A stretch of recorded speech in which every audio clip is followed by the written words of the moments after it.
지금 보이는 이 열차, 아마 여러분은 한 번도 타보지 못했을 가능성이 높습니다. 왜냐하면 전국에 단 3량밖에 남아있지 않은 객차이기 때문입니다. 그런데 더 특이한 점은 따로 있습니다.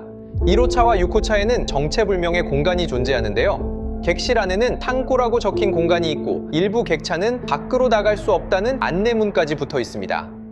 한때 기내카트를 보관하던 공간에는 이제 승객들의 짐이 쌓여 있거나 용도를 알 수 없는 줄만 덩그러니 남아 있습니다. 6호차로 이동해보면 같은 창고인데도 한쪽 셔터가 굳게 내려가 있는 모습을 볼 수 있는데요. 과연 이 안쪽은 어떤 공간일까요? 오늘은 우리나라에서 가장 오래된 무궁화호 객차 중 하나인 무궁화호 클래식을 직접 타보겠습니다. 오늘 리뷰할 주인공은 바로 무궁화호 클래식 객차입니다. 이 차량의 역사는 생각보다 훨씬 깊은데요.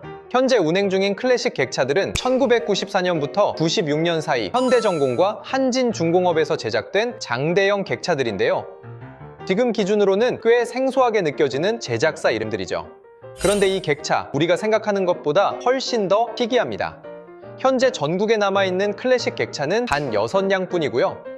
그 중에서도 오늘 보시는 것처럼 별도의 창고 공간이 있는 차량은 단 3량밖에 없다고 합니다. 가장 짧은 전기동차인 ITX 마음 초기형이 차량 1편성인 걸 감안하면 열차 한 편성보다도 적은 수량만 남은 셈입니다. 객실 내부로 들어서면 일반적인 무궁화호와는 다른 분위기가 느껴집니다. 가장 먼저 시선을 끄는 건 독특한 선반 색상인데요. 우리가 흔히 보던 주황색이나 파란색 계열이 아닙니다. 천장을 올려다보면 차가운 느낌의 은색 선반과 함께 요즘은 보기 힘든 낯선 꽃무늬 장식이 들어가 있습니다. 밤이 되면 이 공간의 분위기는 또 한 번 반전됩니다. 조명이 어두워지면서 세월의 흔적이 묻어나오는데요. 일부 조명은 전원이 꺼져 있거나 깜빡거리기까지 해서 살짝 무섭다는 생각이 들었습니다. 그런데 여기서 한 가지 궁금한 점이 생깁니다. 이렇게나 오래된 객차가 대체 왜 아직도 현역으로 달리고 있는 걸까요? 그 배경에는 ITX 마음의 납기 지연 문제가 있습니다. 원래대로라면 제작사인 다원시스가 새로운 간선형 전기동차를 제때 공급했어야 하는데요.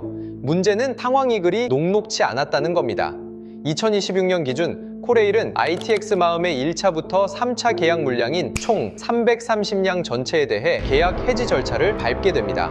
특히 1, 2차 도입분의 상당수가 예정된 납기를 무려 2년 이상 넘기면서 사실상 완전 미납 상태나 다름없게 된 것이죠. 그렇다고 차량이 부족하다는 이유로 운행 자체를 멈출 수는 없었을 겁니다. 결국 코레일은 기존 무궁화호 객차들의 수명을 다시 한번 연장하기로 결정합니다. 그래서 현재 코레일은 기존 객차들에 대한 역대급 규모의 전면 리모델링을 준비 중입니다. 2026년부터 27년까지 순차적인 정비 사업이 진행될 예정인데요. 대상 차량은 총 536칸으로 현재 일반 열차 유지 보수 업무를 통해 정밀 안전 진단이 이루어질 예정입니다. 이번 리모델링 명단에는 객차형 새마을호로 활약 중인 리미트 객차를 포함한 160량과 구형 무궁화호 객차 160량이 나란히 이름을 올렸습니다. 제가 타고 있는 이 클래식 객차 중 일부도 진단 결과에 따라 새 생명을 얻을 가능성이 열린 셈이죠. 리모델링 수준도 놀랍습니다. 한 칸당 무려 2억 4천만 원이라는 예산을 투입해 사실상 새 차 수준으로 탈바꿈하는데요. 노후된 오물탱크와 통로 연결막, 에어컨 덕트와 실내 조명까지 핵심 설비를 모두 교체합니다. 교통약자를 위한 배려도 눈에 띕니다. 출입문 폭을 90cm로 넓혀 휠체어 접근성을 높이고 승하차 지연을 줄일 계획인데요. 이 과정에서 휠체어석이 추가되어 기존 72석이었던 좌석이 66석으로 줄어들 예정입니다. 사실 많은 분들이 이제 무궁화호는 역사 속으로 사라지겠구나 생각하셨을 겁니다. 하지만 예상치 못한 변수로 인해 무궁화호는 오히려 수명 연장이라는 반전을 맞이하게 되었습니다. 이제 본격적으로 열차를 타러 가보겠습니다. 제가 이번에 이용할 열차는 무궁화호 4402 열차입니다. 이 열차는 5월 1일부터 5일까지 운행하는 임시 열차입니다. 정차역도 꽤 적은 편입니다. 용산까지 소요시간은 약 4시간 50분으로 일반적인 전라선 무궁화호보다 30분 정도 빠르게 달린다고 하네요. 자, 그리고 드디어 오늘의 주인공이 들어오기 시작합니다. 그런데 오늘은 조금 생소한 모습을 하고 있습니다. 보통의 무궁화호라면 7,400호대 디젤 기관차나 8,200호대 전기 기관차가 끌고 오는 게 일반적인데요. 오늘은 임시열차라는 이름에 걸맞게 평소에는 보기 힘든 조합으로 모습을 드러냈습니다. 그 정체는 바로 8,500호대 전기 기관차입니다. 사실 저는 이 녀석을 보자마자 오늘 편하게 가기는 글렀구나 싶었습니다. 예전에 한번 이 기관차가 끄는 열차를 탔다가 멀미를 했던 기억이 있거든요. 철도 팬들 사이에서도 이 8500 호대는 승차감에 대한 불호가 많다고 합니다. 특히 출발하거나 멈출 때 느껴지는 특유의 꿀렁거림이 상당한데요. 기차 특유의 흔들림이라기보다는 자동차 멀미를 하는 것 같은 느낌을 받기도 하죠. 대체 왜 이런 현상이 생기는 걸까요? 물론 여러 가설이 존재할 뿐 실제와는 조금 차이가 있을 수 있는데요. 우선 가장 많이 언급되는 이유는 이 기관차가 태생부터 화물용으로 설계되었다는 점입니다. 워낙 견인력이 좋다 보니 부하를 서서히 올리는 조절이 까다롭고 강력한 제동 성능 때문에 구조적으로 승차감 차이가 생긴다는 추측이 많습니다. 하지만 막상 타보니 생각보다는 꽤 탈만했습니다. 아무래도 운전 경험이 풍부하신 기관사분 덕분인지 예전처럼 고생스러운 수준은 아니더군요. 8500호대 기관차의 또 다른 특징은 바로 발전차가 뒤에 붙어 있다는 점입니다. 같은 전기기관차인 8200호대와 비교해보면 그 차이가 명확한데요. 8200호대는 여객 운송을 목적으로 하지만 8500호대는 원래 화물 운송을 목적으로 태어난 녀석이라 여객 열차에 필요한 객실 전원 공급 장치가 없습니다. 쉽게 말해서 이 거대한 기관차 혼자서는 객실에 불을 밝히거나 에어컨을 틀 전기를 만들어낼 수 없다는 것이죠. 그래서 전기를 대신 공급해줄 발전차를 연결해서 다녀야 합니다. 열차 전체의 분위기가 독특하게 느껴지는 이유가 바로 여기에 있었네요.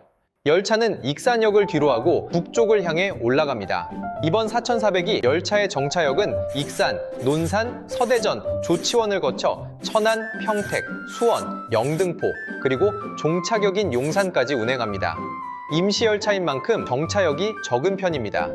특히 익산에서 서대전 구간 정차역이 압권이었는데요. 논산역에만 정차하고 KTX가 정차하는 계룡역도 통과합니다. 덕분에 종착역인 용산까지 쾌적하게 이동할 수 있었네요. 이날은 연휴인 만큼 실제로도 많은 분들이 탑승하셨습니다. 서대전역부터 평택역까지는 모든 좌석이 매진되었는데요. 저도 마지막 취소표를 찾아 3호차를 이용했습니다.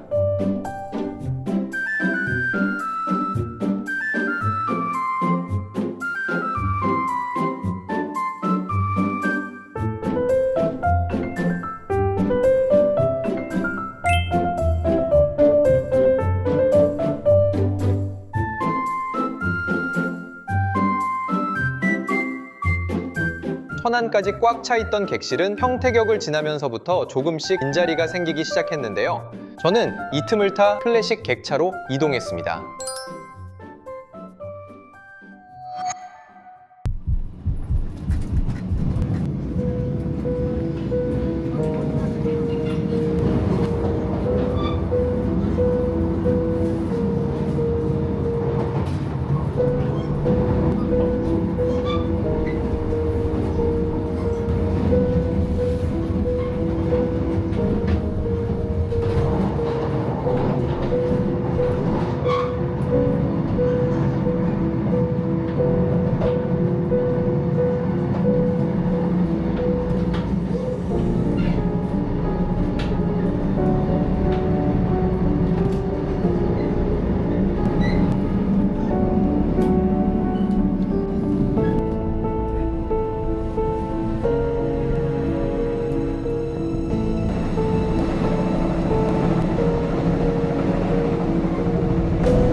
마지막 역인 용산역에 도착하겠습니다.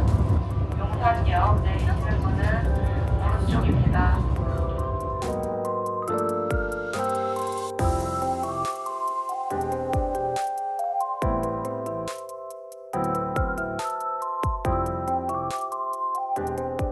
오늘은 이렇게 5월 연휴 기간에만 반짝 운행했던 조금은 특별한 임시 무궁화호를 탑승해 보았습니다. 전국에 몇 량 남지 않은 희귀한 클래식 객차부터 외관부터 인상적이었던 8,500호대 기관차, 그리고 지금도 명백을 이어가고 있는 클래식 객차까지.